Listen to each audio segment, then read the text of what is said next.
I don't know why I feel so strongly and certain about that, but I just like a certain flesh material that I So love it's like a eating. sensory thing. Hi. Hi, you're Rebecca? Yeah, I'm Rebecca. What's your name? My name is Will. Well, nice to meet you. Nice to meet you. So you were speaking with Anna. Where were you at in the conversation? She just asked me if something distracted us and we were talking about that. A leaf tickled my neck. I thought it was a bug. Oh boy, yeah.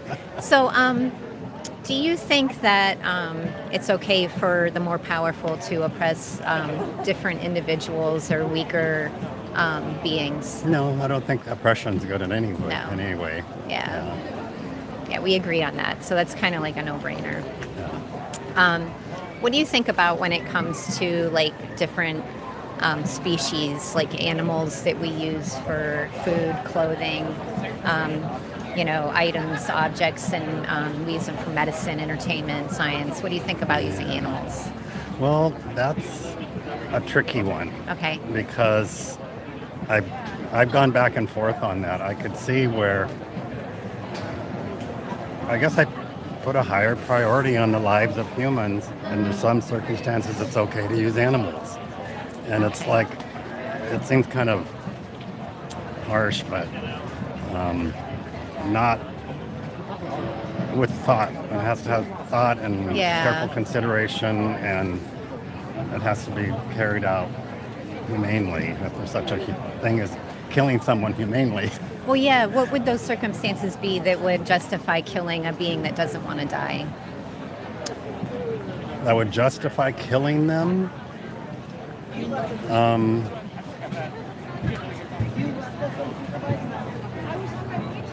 Yeah, that's a tough one. I think just the severity of the threat to the human self-defense, species. Right? Maybe? I guess that's a form of self-defense, yeah. Just the severity of how badly humans are doing. But it just seems kind of callous just saying it's okay at the expense of some other species. So I'm kind of like arguing with myself. You sound, sorry, I had something on my lip. What's your relationship with animals personally? Other animals, I should say, because we're animals too. I don't really have a relationship with any animals. I'm a member of the zoo, the Oregon Zoo, and I love animals, and but they aren't a part of my life on a regular basis. Yeah. I don't have a pet. So when you see them at the zoo, what do you think about? Do you think that they, if you were to put yourself in their place, do you think that they're happy being there? I'm always sad when I go to the zoo. Okay. It always saddens me. Oh, so why do you keep your membership? Because I support what the zoo does in terms of helping endangered species. Okay. Even though they may be contributing to their dangerous situation. But I know that I'm not real sure about the Oregon Zoo. I know the San Diego Zoo does a lot to help the species, different animal species survive. Do you think there's other ways that we could do that without having them in a zoo situation? Probably. Like maybe sanctuaries or things where they're more and you know I'm from San Diego, that's why I use it as an example, but their zoo is amazing. I've been there, but it's been a while since I've been there. Like, I don't know, probably 20 plus years. So. That's wonderful. But they have like, I guess they call it the safari park now, but they're bigger and they're more open for the animals, and they're not quite as confining. Technically, they are confined to that grounds, but it's a little bit more humane. But yeah, it's a tough one to be able to get the benefit of both worlds. I'm glad that you think about this stuff, though. It shows that you're really conscientious and that you can empathize kind of with, it seems like you can empathize with animals a little. Yeah, I'd say empathy is one of my strong points, almost to my detriment sometimes. Okay. So what about, I'm also very empathetic, so I can relate to you. So what about, do you consume animals? Do you eat animals? Oh, yeah. Okay. I eat them. Yeah. I admit it. Do you think that you would ever be open to switching to like a vegan lifestyle where you don't use animals for food? I could never envision myself doing that. Not Okay. out of, I don't know why I feel so strongly and certain about that, but I just like a certain flesh material that I love So it's like eating. a sensory thing, like you enjoy the taste, or That's probably it, and the nutritional aspects of it. And I know there's other ways to get nutrition, that kind of nutrition, but it's a combination of it. okay. What if I told you that there were studies done, research studies done that showed that, yeah, we can get all the nutrients and vitamins, nutrition that we need just from a plant-based diet, Right. and also feel satisfied, sensory too. Like there's not study on that, but that Right. from experience, No, I know where you're coming from. But I've been vegan for 6 years, and I remember before I was vegan, I would have never thought, hey, I'm going to be vegan in a few years here, and I'm never going to eat animals, because I used to like. Lo and behold, I didn't become vegan because I didn't enjoy the taste of things. You know what I mean? So, do you think that if I gave you some more information on that, would you be willing to look into it? Not really. I No? don't think at this point in my life I'm pretty much sold on, a carnivorous diet, So, meat eating. so do you think that you said that you're empathetic? Do you think that the animals that are bred into the slaughterhouses and even in small farms, do you think that they want to live that life? It's hard to put, the human mindset into an animal, and I think it's actually kind of dangerous to think that they might think and feel the way that we do, because we don't really know that for sure, and you can't say. Well, But I mean, I do still think Yeah. it's, from an empathetic standpoint, I don't think it's kind or nice or supportive to keep them. The farms are horrible, the big corporate the slaughterhouses, animal slaughterhouses. agriculture. Yeah, that is just, it's an ugly element of it. And I'm sorry to say, but I just ignore it. I just don't think about it. So a lot of people do. All right. So you're not the only one. When there's unpleasant things, we look away. Yeah. It's our nature to look away and try and not think about it, But it doesn't go away when, it doesn't go away when we ignore things. It's kind of like having a broken arm, right? You got to go to a doctor, your arm's going to remain broken. You can't basically, ignore it or it's going to grow forever. wrong, So did you know about the New York and the Cambridge Declaration of Consciousness? Have you ever heard about that? Then what was it about New York? New York and Cambridge Declaration of Consciousness. No, I haven't think I've heard about that. Okay, so I have a guess about what it's going to be. well, I'm going to tell you. So you're being a great conversationalist. So basically, there was a whole bunch of research studies done before this was proclaimed. And basically what it came down to, what they discovered, was that animals are sentient. So they're like us. They feel pain. They feel happiness.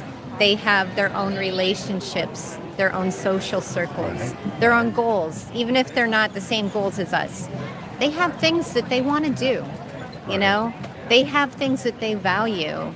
It's proven that they have empathy towards their babies. So they do have an experience. And so that's why I think that it is our moral and ethical responsibility as human beings to, acknowledge that and know that they suffer. So, and why we can put ourselves into their hooves or their toes, because they're conscious. They know what's happening to them.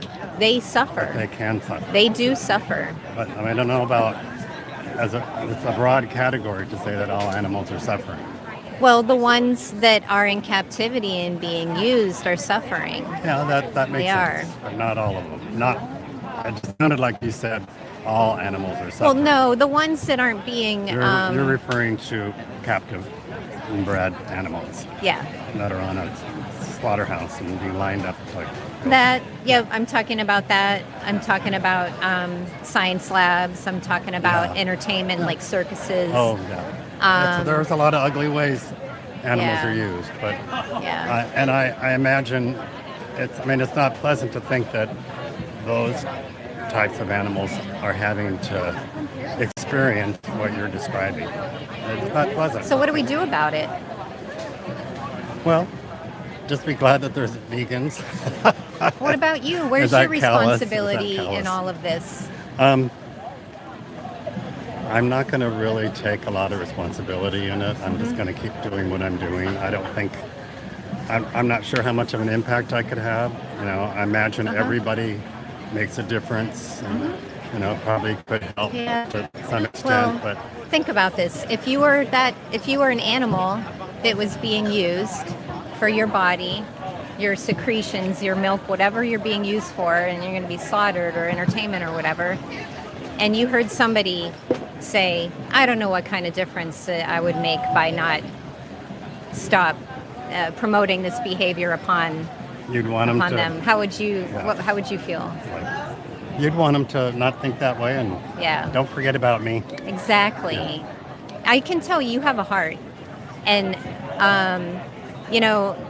you know that when you feel something that doesn't feel right, you don't want to see it. You look away, but can't deny your heart. Is it fair to do that to the one that's suffering,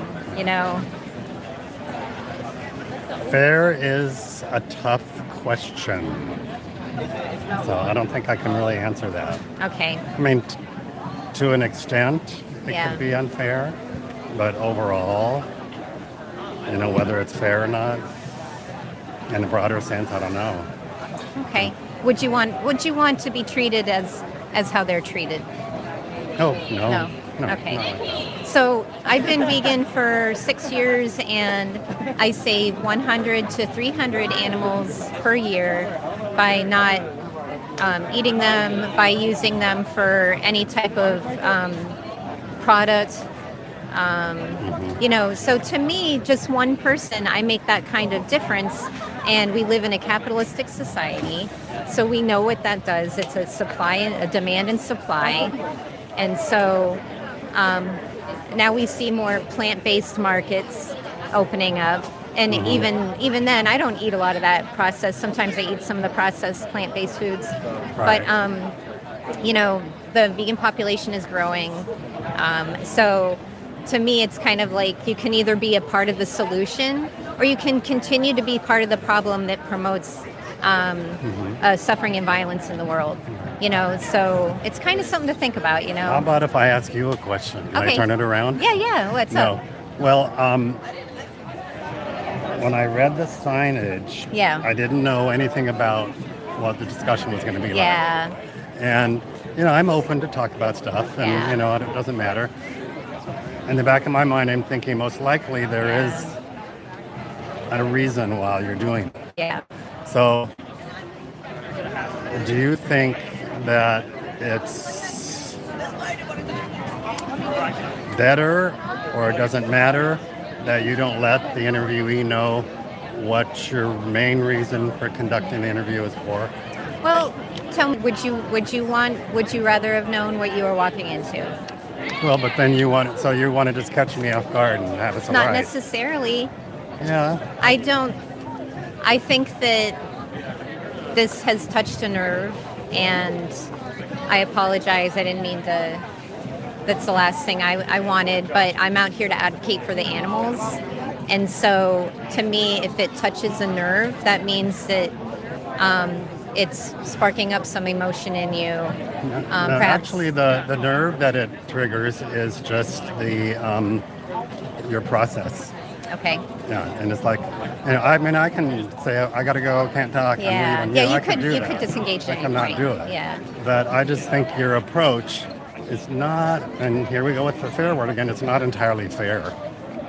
And if you could just say why, or do you mind if we talk about animal treatment, or if we talk about veganism, or if you could just.